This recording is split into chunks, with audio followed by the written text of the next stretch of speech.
Episode first के शुरुआत में हम देखते हैं जूलिया को जो कि अपने बेटे रिक्टर को भेजना चाहती थी कहीं दूर, ताकि उसके ऊपर कोई भी आँच ना आ सके, क्योंकि यहाँ पे बहुत सारे वैम्पायर थे।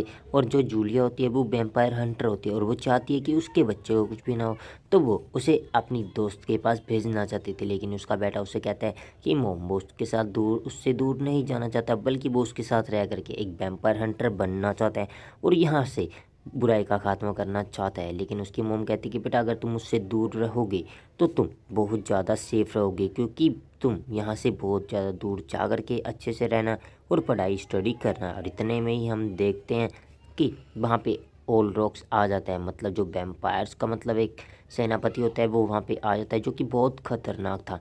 और इतने में वो उसे कह रहा होता है कि तुम बेटा अब यहाँ से कहीं नहीं जाओगे, बल्कि तुम भी मार जाओगे। लेकिन तभी वो उसे कह रहा होता है कि अब तुम्हारा यहाँ से जाना ख़त्म। और इतने में ही जो जूलिया होती है अपने वो बेटे वेलमोंट को मतलब रिक्टर को कहती है कि बेटा तुम जा कर के शिप पे जाओ जल्दी से, मैं थोड़ी देर में आती हूँ। और इतना कह करके ही दोनों के अंदर फाइटिंग छिड़ जाती है और जो जूलिया होती है वो उसके ऊपर अपनी फुल पावर से हमला करती है और साथ में ही ऑल रॉक्स भी उसके ऊपर हमला करता है। और यहाँ पे दोनों के बीच बहुत खतरनाक फाइट होती है। और फिर जब दोनों की फाइट हो रही होती है तो यहाँ पे जो जूलिया होती है वो ओलरॉक्स के ऊपर भारी पड़ने लग जाती है। लेकिन ओलरॉक्स एक वैम्पायर था जो कि 250 सालों से जिंदा था। और तभी हम देखते हैं जब ओलरॉक्स की जब हालत ख़राब होती है तो वो अपने शैतानी रूप को बदल लेता है, मतलब वो एक शैतान का रूप ले लेता है, जिससे कि वो बहुत बड़ा स्नेक बन जाता है। और जूलिया समझ नहीं पाती वो क्या करे, लेकिन तभी अपनी मोम को बचाने के चक्कर में जो अपना रिक्टर होता है वो बीच में आ जाता है। जिसके बाद क्या होता है कि जब वो अपनी मोम को बचाने का ट्राई करता है तो वो शैतानियत खेल देता है। और जब वो उसके ऊपर हमला करने वाला होता है रिक्टर के ऊपर, तो उसके मुंह से बचाने के लिए आ जाते हैं। और इस हादसे में क्या होता है, जो उसकी मोम का हथियार होता है वो उससे दूर जाके गिर जाता है। और इतने में ही ऑलरॉक्स उसके ऊपर में फुल पावर से हमला करता है। लेकिन तभी उसकी मोम समझ पाती है कि अब वो इसका मुकाबला नहीं कर पाएगी और वो यहाँ पे मार जाएगी। और इतने में ही वो अपने बच्चे को कहती है कि बेटा मुझे माफ़ करना, क्योंकि मैं तुम्हें एक अच्छी ज़िंदगी नहीं दे पाई। और इतने में ही जो ऑलरॉक्स होता है वो अपनी फुल पावर से उसके ऊपर हमला करता है और जूलिया वेलमोंट को मार डालता है। और यहाँ पे उसकी मोम मारी जाती है। और जो अपना रिक्टर होता है वो कुछ भी नहीं कर सकता था, क्योंकि उसके पास जो पावर थी वो अभी इतनी असरदायक नहीं थी कि वो किसी शैतान पे उसको यूज़ कर सके। और इतने में ही ऑलरॉक्स उसे कहते हैं कि बेटा तुम्हारी मोम ने भी मेरे किसी को मारा था जिससे कि मुझे बहुत ज़्यादा प्यार था, और मैंने भी इसे मारा ताकि मेरा बदला पूरा हो जाए। और अब तुम भी तो ऐसा ही करोगे, तुम भी मुझसे बदला लेने के लिए तुम मुझे मारना चाहोगे। और मैं तुम्हें चाहूँ तो मार सकता हूँ, लेकिन मैं तुम्हें अभी नहीं मारूंगा, क्योंकि मैं तुम्हें मारूंगा, मतलब एक दिन मैं तुम्हें ज़रूर मारूंगा, क्योंकि उस दिन का तुम बेटा इंतज़ार करना और मैं तुम्हारे पास ज़रूर आऊँगा और मैं तुम्हें मारे बिना नहीं छोड़ूंगा। और इतनी बातें कह करके ऑल रॉक्स वहाँ से निकल जाता है और कहता है कि अब मिलेंगे बेटा आपा कुछ सालों बाद। और तभी हम देखते हैं जब जूलिया मर चुकी है तो जो उसका बेटा रिक्टर होता है वो देखता है कि उसकी मोम का हथियार अभी भी वहीं पे पड़ा है। और वो उसे उठा करके वहाँ से बहुत दूर भाग जाता है, मतलब वो वहाँ से भाग जाता है, क्योंकि अब वो एक छोटा बच्चा था और वो बहुत ज़्यादा डरा हुआ था। और इतने में हम देखते हैं कि अब पूरे 9 साल बीत चुके थे, तो तहाँ पे हम देखते हैं कि बहुत सारे वैम्पायर हैं जो कि लोगों का खून पी रहे हैं और वो अच्छे से पार्टी कर रहे हैं, जैसे कि वो कोई शाही घराने के वैम्पायर हो। और इतने में हम देखते हैं जो मारी होती है वो इस बारे में कह रही होती है कि उसकी मोम ने सालों से कोई भी टैक्स नहीं दिए हैं, तो उसको मारने के लिए और उसकी मोम को मारने के लिए वहाँ पे वैम्पायर्स भेजे जाएंगे। और तभी हम वहाँ पे एक लड़के को देखते हैं जो कि एक बिल्कुल ही हट्टा कट्टा लड़का था।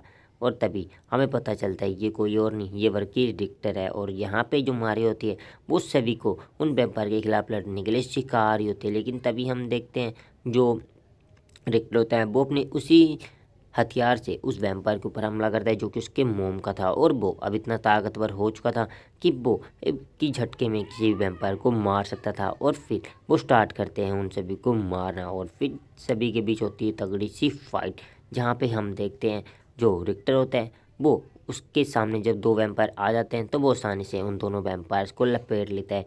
और जो मारी होती है वो भी अपने जो गोल्डन पक्षी होते हैं उनकी मदद से वो उन्हें वहाँ पे मारना स्टार्ट कर देती है। और एक एक करके वो उन तीनों वैम्पायर्स के ऊपर हमला करना स्टार्ट कर देते हैं। लेकिन जो उनका एक वैम्पायर होता है वो उन्हें कह रहा होता है कि वैम्पायर्स का मसीहा आ रहा है जो कि तुम्हें आते ही सबको मार देगा। लेकिन रिक्टर से कहता है कि बेटा मुझे फालतू बातें मत करो, तुम्हारे मसीहा आए या शीशा आए तो तुम बुला लो क्योंकि मैं उसकी भी गांड फाड़ दूंगा। और इतना कह करके वो उन सभी तीनों वैम्पायर्स को मार डालते हैं।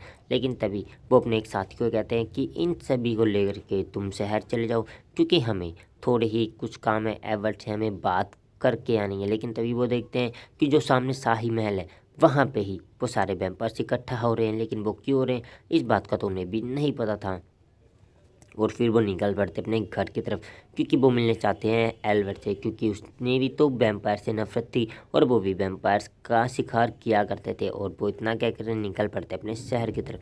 लेकिन मारिया उसे कहती है कि शायद वो हमारा साथ ना दे। लेकिन वो उसे कहता है कि तुम अपना मुंह बंद रखना, तो मैं उसे साथ के लिए अपने आप मना लूँगा क्योंकि वो क्या उसका पापा भी साथ देगा जब उन्हें पता चलेगा कि आज के दिन हमने 3 वैम्पायर्स मारे हैं। और इतना कह करके वो निकल पड़ते हैं एवर्ट की तरफ ताकि वो उनकी मदद कर सके क्योंकि उसके पास एक बहुत बड़ी सेना भी थी। और इतना कह करके वो उसके चर्च के बाहर आ जाते हैं जहाँ पे कि वो अंदर प्रेयर कर रहे होते हैं। लेकिन तभी हम देखते हैं जो उसके सिक्योरिटी होते हैं वो उसे रोकते और कहते हैं कि बेटा तुम अंदर नहीं जा सकते। वो उन्हें कहता है कि उन्हें उन एवर्ट से कुछ ज़रूरी बात करनी है क्योंकि वहाँ उन्होंने आज पूरे 3 वैम्पायर्स को मारा था। और ये बात लेकर के वो पहुंच जाते हैं एवर्ट के पास और वो साथ में उसे जाके कहते हैं कि उन्हें आज एक वैम्पायर से पता चला है कि उनका कोई मसीहा आने वाला है जो कि बहुत जल्दी आएगा। क्योंकि एक वैम्पायर ने उसे कहा था कि उनका एक मसीहा आएगा जो कि अंधेरे का मतलब जो रोशनी का है वो दुश्मन है, मतलब अंधेरे का साथी रोशनी का दुश्मन है। लेकिन तभी वो लड़की उसे समझा रही होती है कि उन्हें उसका साथ देना चाहिए और उन्हें लगता है कि वो कहीं और नहीं बल्कि वो उस महल के अंदर इकट्ठा हो रहे हैं क्योंकि आने वाले टाइम में बहुत सालों पहले इतने वैम्पायर नहीं थे जो कि आज के टाइम में बहुत ज़्यादा हो गए हैं।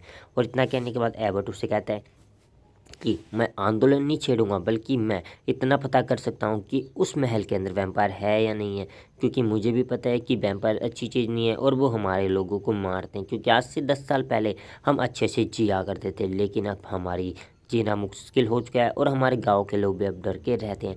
और इतना कहने के बाद एल्बर्ट कहता है कि मैं तुम्हारी इस चीज़ में हेल्प करूंगा क्योंकि मेरे बहुत ज़्यादा जासूस हैं जो कि उसी महल के अंदर जा करके पता करके बताएंगे कि मार्किस ने उनको वहाँ पे शरण दी है या नहीं दी है क्योंकि मार्किस हमारे रखवाले हैं और उन्होंने हमारे काम बहुत सारे किए हैं। और इतना कह करके वो वहाँ से निकल पड़ते हैं। और जो रिक्टर होता है वो समझ जाता है कि कोई ना कोई तो गड़बड़ है, तो उन्हें इस चीज़ का खुद भी पता लगाना होगा। और जब वो इस बात को कह करके घर की तरफ जा रहे होते हैं तो वो उसे कहती है कि चलो अब हमें कुछ पीना खाना पीना चाहिए। लेकिन रिक्टर कहता है कि उसकी मोम ने उसे कहा था कि काम ख़त्म करते ही तुम सीधा घर आओगे। और वो अपना काम ख़त्म करके सीधा घर जाने लग जाते हैं। लेकिन तभी हम देखते हैं जब उनका एक साथी वहाँ से जा रहा होता है तो अचानक से एक वैम्पायर आ जाती है जो कि उसके ऊपर हमला करना स्टार्ट कर देती है। और ये दिखने में एक हॉट एंड सेक्सी औरत थी और उससे भागने से पहले ही वो वैम्पायर उसके ऊपर हमला कर देती है और उसे वहाँ पे जख्मी कर देती है जिससे कि वो वहाँ से ना तो हिल सकता था ना ही डुल सकता था।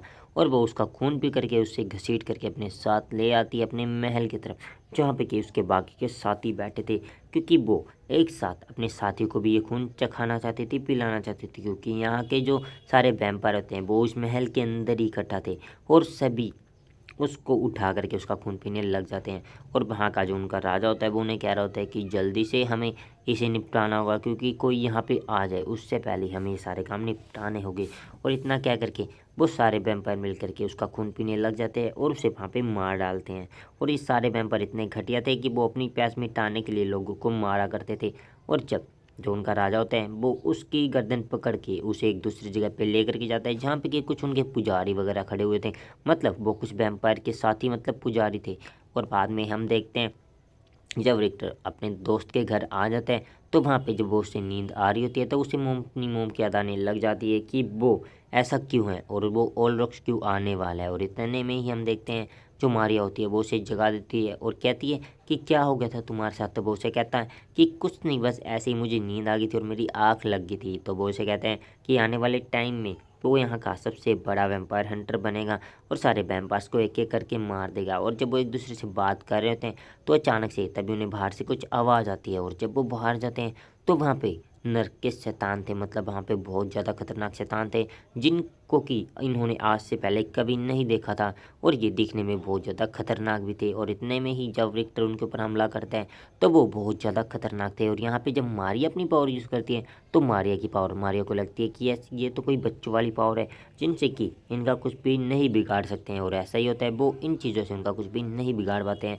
लेकिन तभी पीछे से हम देखते हैं कि जब उनमें से एक शैतान रिक्टर को मारने वाला होता है तभी वहाँ पे कोई और आ जाता है और उस शैतान के आर पार कोई चीज़ कर देता है। और वो उन्हें बचाने वाला कोई और नहीं बल्कि वो बाहर देश से आए कोई अलग ही साथी थे। और वो उन्हें कह रहे होते हैं कि जब ये यहाँ पे आए, और यहाँ पे इनको बुलाना आसान चीज़ नहीं है बल्कि इनको जंगल और शैतान ने बुलाया, मतलब किसी ने इनको जिंदा किया है। और जिंदा करने वाला कोई नॉर्मल इंसान नहीं है बल्कि बहुत बड़ा जादूगर था, क्योंकि वो उसे बताते हैं कि वो यहाँ पे किसी और को नहीं बल्कि एक बेलमोंट को ढूंढने आए हैं। और जब उन्हें कहते हैं कि बेलमोंट को ढूंढने आए तो मारिया उन्हें कहती है कि बेलमोंट कोई और नहीं बल्कि यहीं पे। लेकिन जो मारिया के कुछ पक्षी होते हैं वो थोड़े ही जख्मी हो जाते हैं, क्योंकि मारिया के पास अभी इतनी पावर नहीं थी कि वो उन्हें अच्छे से यूज कर सके। लेकिन तभी वो कहती है कि तुम कौन। तो उन्हें बताते हैं कि वो बहुत दूर, मतलब समुंदर पार करके वो यहाँ पे आए हैं एक बेलमोंट की तलाश में। और उन्हें ये बेलमोंट मिल जाता है और वो उसे बताता है कि उन्हें किसी वैम्पायर मसीहा के बारे में पता है जो कि रोशनी का जानी दुश्मन है। और इतना कह करके हमें पता चलता है कि जो ओल्ड्रोक्स होता है वो वहीं दूर किनारे पे था और वो भी अभी भी फ्रांस में ही था। और उसका एक साथी वहाँ पे आके आता है कि तुम्हें मसीहा ने बुलाया, तो उसे कहता है कि मैं मसीहा की बातें नहीं मानूंगा। और हमारा एपिसोड फर्स्ट यहीं पे दी एंड हो जाता है।